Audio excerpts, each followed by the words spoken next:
નમસ્કાર, પ્રાર્થના સંદેશ ન્યૂઝમાં આપનું સ્વાગત છે। બિલ્ડરે ફ્લેટનો કબજો ન આપતા ગ્રાહક સુરક્ષા કમિશન કોર્ટ દ્વારા 2.45 લાખ વ્યાજ સાથે પરત કરવાનો આદેશ કર્યો। આણંદના બાલેજ રોડ પર ફ્લેટ બુક કરાવ્યા બાદ સમય મર્યાદામાં કબજો ન સોંપનાર બિલ્ડરોને મહીસાગર જિલ્લા ગ્રાહક તકરાર નિવારણ કમિશને લપડાક આપી છે। કોર્ટે સામાવાળા બિલ્ડરોને ગ્રાહક પાસેથી લીધેલી રકમ વ્યાજ સહિત પરત કરવા તેમજ માનસિક ત્રાસના વળતર પેટે વધારાની રકમ ચૂકવવાનો ઐતિહાસિક હુકમ કર્યો છે। બાલાસિનોરના રહેવાસી શેખ ઉસ્માન અગની ગુલાબ નબીએ વર્ષ 2013માં આણંદ ખાતે અલમુકામ રેસિડેન્સીમાં એક ફ્લેટ બુક કરાવ્યો હતો, જેની કુલ કિંમત 8.60 લાખ નક્કી થઈ હતી। ગ્રાહકે કટકી કુલ 4,45,500 બિલ્ડરને ચૂકવ્યા હતા। આમ છતાં લાંબો સમય વીતવા છતાં બિલ્ડરોએ ન તો ફ્લેટનું કામ પૂરું કર્યું કે ન તો ગ્રાહકને દસ્તાવેજ કરી કબજો સોંપ્યો।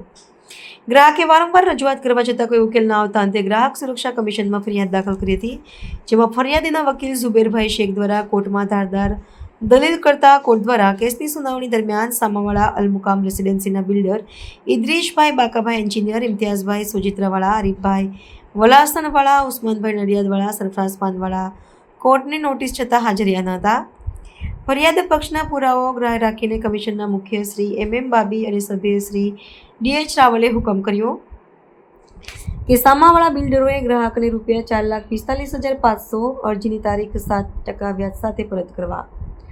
જો 2 માસમાં રકમ ન ચૂકવાય તો 9% લેખે વ્યાજ ચૂકવવું પડશે। ગ્રાહકને થયેલા માનસિક ત્રાસ બદલ ₹3,000 અને કાયદાકીય ખર્ચ માટે ₹2,000 મળી કુલ ₹5,000 વધારાના ચૂકવવા। આ ચુકાદાથી બિલ્ડરો દ્વારા કરવામાં આવતી છેતરપિંડી સામે ગ્રાહકોમાં જાગૃતિ અને વિશ્વાસ વધ્યો છે।